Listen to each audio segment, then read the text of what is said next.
Welcome to Weekends with Whitney. We are here along the Louisiana coast today, right on the outskirts of Leeville.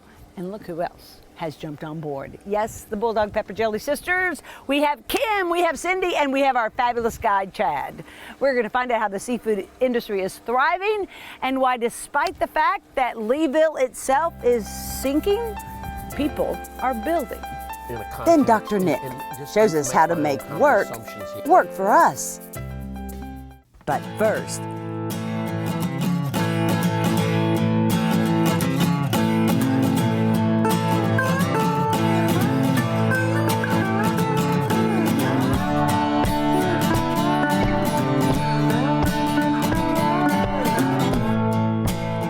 for 30 years, Chad Billiot's made his living fishing.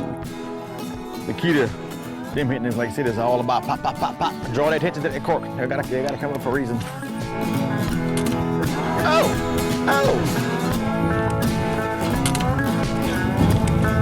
Look, I got a big redfish. It's on this one.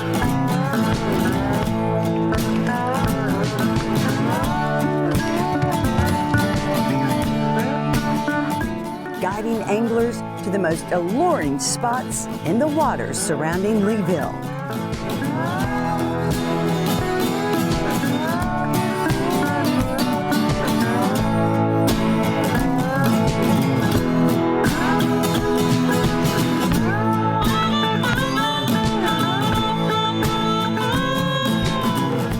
He learned to fish before he learned to walk.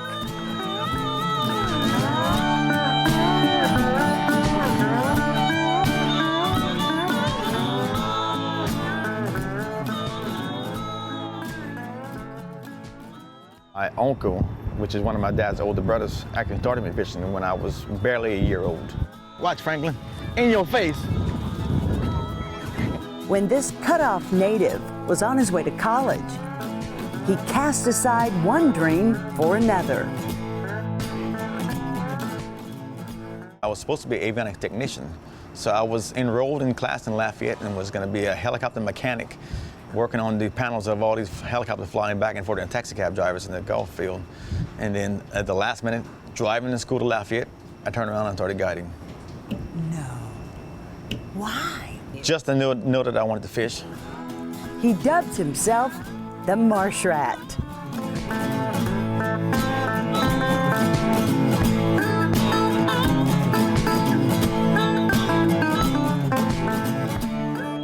I figured I was a kid, I was a marsh rat, and I was in the water like a marsh rat, always in and out of the marsh. He soon learned guiding was about more than fishing.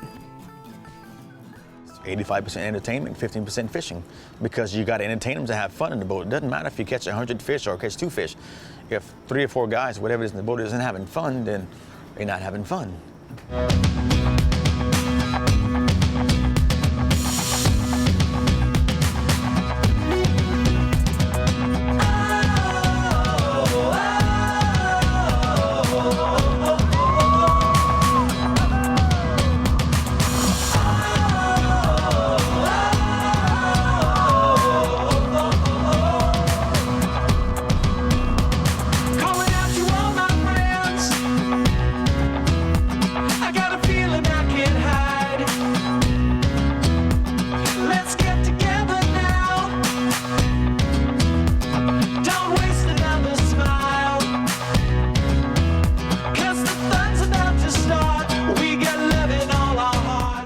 Fun surprises pop up too. Just about the time I thought the scenery couldn't get more beautiful, look what we came across. The white pelicans, the great white pelicans, who are going back up the Mississippi Flyway soon. And I thought they all had. It's certainly around Baton Rouge, but there are still some here along the Louisiana coast. Chad, where are we? Where are we right now? Where are we? Where are we, Exactly. Marsh Rat? We're on the very north end of what's called Rackasee Bay. Big, huge bays on the side. Rackasee? Bay of Rackasee. Rackasee. Rackasee. Yeah, you gotta show your teeth when you say that. Roll that Rackasee. Roll it. Rackasee.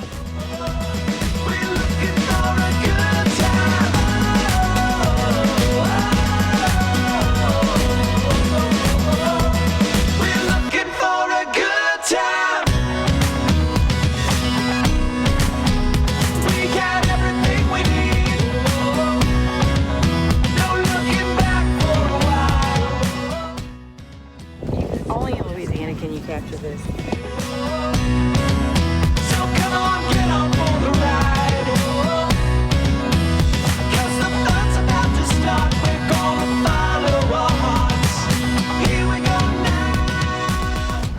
Winter fishing fun now has a new facet.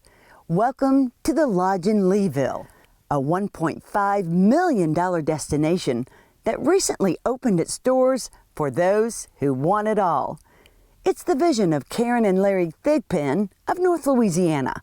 In addition to world-class accommodations and fishing guides like Chad and others, they brought in South Louisiana chef KD to give guests award-winning cuisine. You park the car and that's it. You leave, you come into an amazing dinner, and then you go fishing. Wake up that morning, custom omelets, shrimp grits, quiche, just you name it. All right. Then you leave with a New Orleans roast beef debris po' boy, cracklings, all this no stuff that we have when we go out. Then you come back in, the guys give us a flag call, and you got char grilled oysters, peel ball shrimp. You know, when we say joie de vivre, joy of life in South Louisiana. He prepared a special feast for us. This is called Waiting for Whitney. After 50 years of working with Whitney at Channel 2, one thing I know, odds are you're waiting for Whitney. Hey, are y'all finally ready? Huh? All right. So we're getting ready to sear some salmon, all right? Awesome. Because that pecan what I'm pepper talking jelly has about. got me fired up, because that stuff is like to die for. I'm gonna leave it to the experts. Y'all make your magic. Leave it to the chef. And I'll be back to taste the results.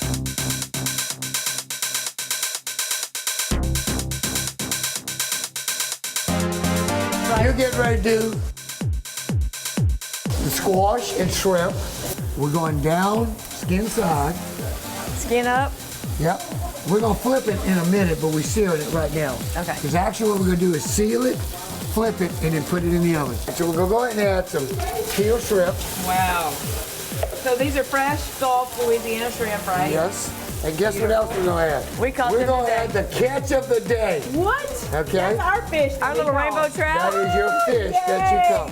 Okay. And see, we got some pretty color there. Oh, it's beautiful. So now what we're going to do, one of my favorite things for salmon is mozzarella steak seasoning. So just put a nice little shake over it. So we're going straight in the oven.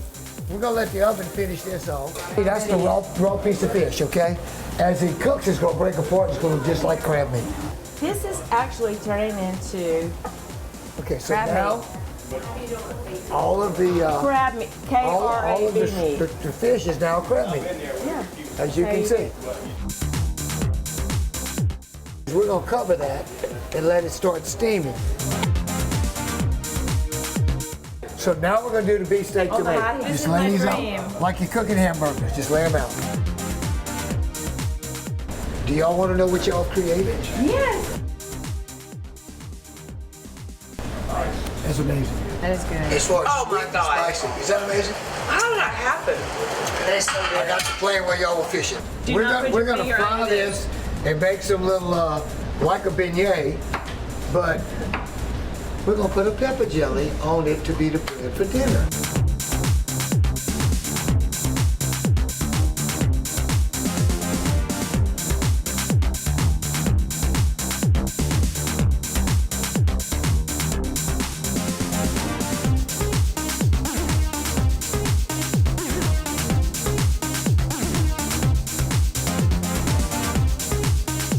We're gonna turn the fire off, and we're gonna take some grated Parmesan cheese, and we're gonna dust it. No, we're not gonna stir this again. No, we're just But gonna we're let- also gonna take just a few breadcrumbs, Okay. and we're gonna top that with the breadcrumbs. And so basically, what we're gonna do is do a casserole dish in the black pot. Check out how absolutely beautiful that is. Whoa. Here's that pecan pepper jelly. All right. Jalapeno, and we're gonna make that just a tad sweet. And what we're gonna do is the magic of media as we take this and we spin it. I like it. All I need is a fork. Maybe not. Oh my gosh. I need a plate. Oh, you were so right. That pecan and that salmon together, magic. All right. Do you think he liked Why are you taking it? my plate? You had to Why are you taking my ask. plate? I'm sorry, you're right. There's one bite left. Amenities like a professional chef and luxury accommodations are a first here. It's encouraging for part-time resident Janet Rodas. I'm excited that someone felt enough confidence in Lafourche Parish, Leeville, to invest $1.5 million to bring it to a new level of lodging and entertainment for one of the best fishing spots in the country. That bold move shocked many because for more than a century, Leeville's been sinking.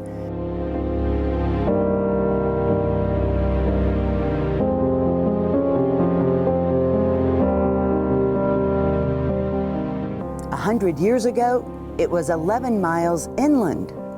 Today, only a third of Leeville's left. Leeville was on that side of the bayou. Cotton fields, orange fields, corn, everything that grown around here. It was popular. Now it's just water all around us. He watches helplessly as the sea swallows the land.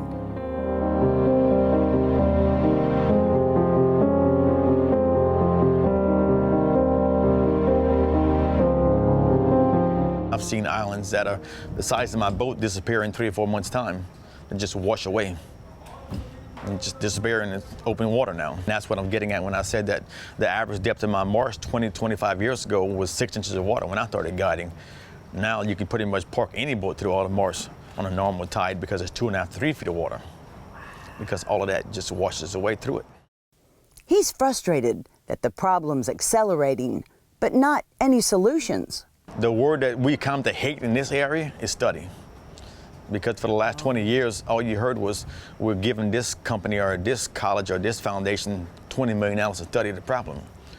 When in my mind, if they would have just took 2% of the money they put to study and just put little pebbles or rocks all around some of my barrier islands, they'd still be here. Because any little protection would stop the wave action from breaking it apart. Considering that every single square inch of our area was built because of the Mississippi River Delta system, dropping silt into it, so it's not real strong. There's no clay, there's no sand into it, it's just soft silt. And the root system attaches to it, and once the root system loses the foundation to it, it falls over and washes away. So anything that would buffer and stop that wave action would have protected it. Janet's been fighting for protection projects. When I was first here 5 years ago, she just landed Leeville's first coastal restoration project, but nothing's been done. Here we are 5 years later, and we're still not even to the construction phase. And they first warned me, yes, it's been approved, but don't get excited just yet. There's still a lot of obstacles out there. There's still a lot of studies out there, and it'd be 5 years minimum before we would actually see any dredging done to make improvement, and it's just very discouraging. That federal project, if it comes to fruition, would aid Leeville's most vulnerable area, along with its new $1 million public boat launch and fishing pier that Janet spearheaded. This particular project would create 345 acres of marshland on the east side of Leeville, which where the boat launch is, this new development Leeville Lodge is, to give it some protection, because right now the east side of Leeville is pretty much open water now, and there's no protection. It only makes perfect sense to protect it with marsh creation. Yeah. Because with just a Category 1 storm would wipe out that boat launch. Oh no. Yeah, I mean, we had Gustav that did a tremendous amount of damage, and that launch wasn't even there then. So it's not only storms now that are causing flooding and things of that nature on the east side. Like if there's a lot of strong southeast winds coming in on a pretty day like today, we can have a foot of water over LA1 and the boat launch be flooded, the parking lot, because there's no barrier against the flooding. Yet despite the uncertainty of this community's future, its growing economy and developments like the Lodge in Leeville are building hope and optimism. I think we're on the right track with private investments such as the Leeville Lodge. The Fig Pens from Monroe came down here and they had enough confidence to invest that kind of money, and people thought they were crazy, I know. but it's paying off. You know, it takes money to make money. Yeah, it feels like he's trying to keep the community thriving here, because that's the one thing Leeville lost when they built this nice bridge here. they lost the traffic that came through here to give this little community business. First guy came in here, booked 20 weekends. 20 weekends? Yeah, because he said, look, I cannot go anybody's place or entertain where it's all in one area. There's only 2 or 3 places like this in Louisiana. There's no other place like it to fish. Here in the marsh, where salt water meets fresh water, Chad says it's almost magical.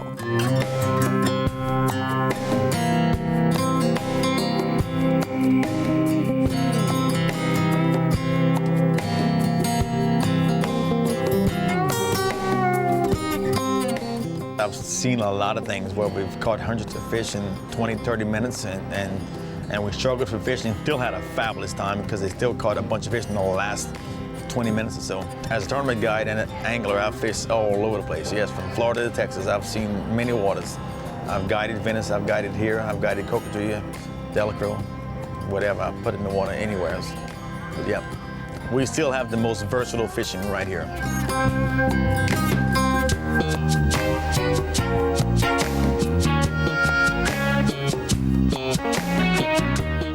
But experience life like only a Cajun can do it. Best fishing guys, best boat fishing guys, amazing lodges. Man, can I tell you, I think I can cook too. So y'all come down and check us out, the lodge in Leeville. It's a great day to be alive.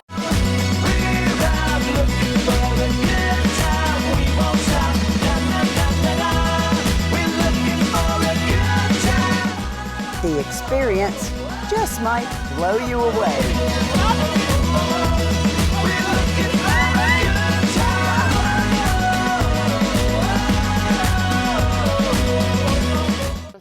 Still ahead, Dr. Nick shows us how we can make work for us, regardless of obstacles, as Weekends with Whitney continues.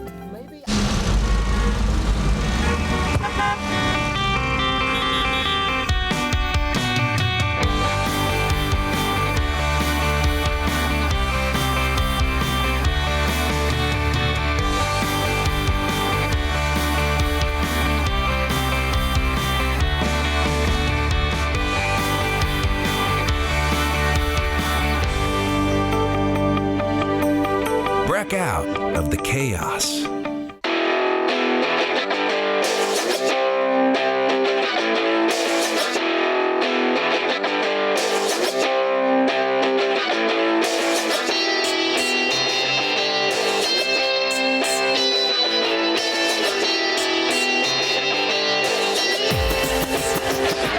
We gonna ride, sail and ride. I'm in control of something out of control.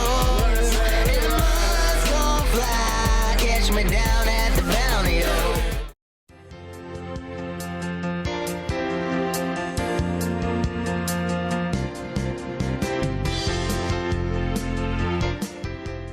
How do we make work for us? Dr. Nick joins us with more. It's a good question. Well, I read and I research a lot of stuff about work because I'm fascinated with why people, 70, I think I read somewhere, high number of people hate their work. I know. And a lot of the stuff that I read always talks about, okay, what do we do to get out of it? And I just was thinking, Whitney, it's a valid question to say, how can we make it work? Yeah. But at least check with some of the important factors before we just decide to jump ship. Right. I mean, some people stay in a job because of the golden handcuffs, or they don't really love what they do, but they're in a great position. They're making a lot of money, as I said, golden handcuffs. Yeah. Or they're afraid of change. Afraid of change. But so what can we do without changing jobs? Well, if I may just quickly put it in a context and just make my own kind of assumptions here, which it might be helpful. I think that we need to value work even more than we do. It's a third of our life. Okay. And even when we're retiring from something, that doesn't mean we're stopping our work. The retired guy at 70 who's now home every day is working to make housework. He's There's working a new dynamic. to not make his wife crazy, Right, or right. vice versa. And the other thing that I sometimes I just find what I used to believe in doesn't work anymore. I used to be a real big proponent of leave your personal life at the door and go to work. Right. I've come to realize that you can leave. There's a lot of truth to that, but the reality is that if I'm looking through life, with a half glass full. Okay. If I'm a negative person, if I'm a chronic complainer, if I'm just not happy in the evening, God I'm help taking you. that to work. I'm taking that attitude to work. Right. So it's not. So one of the questions might be, am I the problem? Am I just always looking for the worst, changing it and maybe becoming bitter? Am I not staying in my lane? Maybe I'm wanting to tell everybody else how they should be. Maybe I'm not accepting of the fact that she's the boss. Yeah. Accept what I can't change. There's a lot of serenity prayer that we take to work. Sure. But I think that is huge what you just said, because I've never thought of it in those terms, in that so many people blame all of their discomfort, unhappiness on their job. It may have nothing to do. Everything in their life isn't working for them. Right. It's them. The attitude, yes. As you said. And again, that's not to placate or endorse bosses and companies that are terribly toxic. Right. But we have to ask ourselves again, what can I change? So how does a might I person do do that? it? How do you change all that? That's hard. The negative, the chronic complaining. If somebody has lived in that world decades, it's hard to get their soul out of it. No question that it's hard, but I do think the first step is to own it. That some of this is my issue. Okay. And then that's when you're able to start reflecting honestly with yourself, hey, I really do complain a lot. I need to stop. Maybe I'm not as focused on work. Maybe part of the problem is that I'm too caught up with going to the computer instead of setting goals for myself for that day. Maybe the way I change it is to wake up every day and say, I'm going to be open to everything good that happens today. That I'm going to enjoy. I'm going in with an attitude of, this is going to be a great day. Because it's either going to be a great day or it's going to be a terrible day. Yeah. Terrible day. And why can't we wake up and go into it and say, going to give my best. And just see what happens. Going to give my best. I'm going to take my best in so that I can leave that day and say, gave it my best. In the 4 agreements, that's one of them. Always do your best. And again, we take in the personalizing. Don't personalize. The boss could be in a bad mood. That's right. The boss could be having problems at home. Yeah. The company may be struggling. You're right. The boss, she may have somebody down her neck. And it, Absolutely. the kick the dog theory, but Absolutely. But again, it's not. Look, Whitney, we've all had several jobs. I was working at Fred's Dollar Store when I was 15. So we can change. I'm not saying that we can't change. You changed. You changed. That's right. I did. But again, you didn't retire. Right. And some would say, "Oh, you retired." Well, no, you didn't retire. No. But you didn't. But what's important is you didn't leave on a negative note either. True. You, if you don't mind, No. you kind of got to the point where I just don't want to do this 3:30 every day. Wasn't that 3:30 what in it the was? morning was just too wearing on me, and my soul needed more. I'll tell you, in a 2-hour newscast, there's a lot of bleed it leads stories, and this shooting and that. It just seemed like there was so much tragedy, and there's a place for that. But I'm telling you, 17 years of digesting that first thing in the morning for 2 hours, and you're kind of like, well, where is the hope in the world? And I knew it was out there. I was just like, I'm going to go find it. I'm going to tell those stories. I'm going to share that. Now, I definitely am not making as much money now. I was going to say that Definitely. but that's got to be into the play.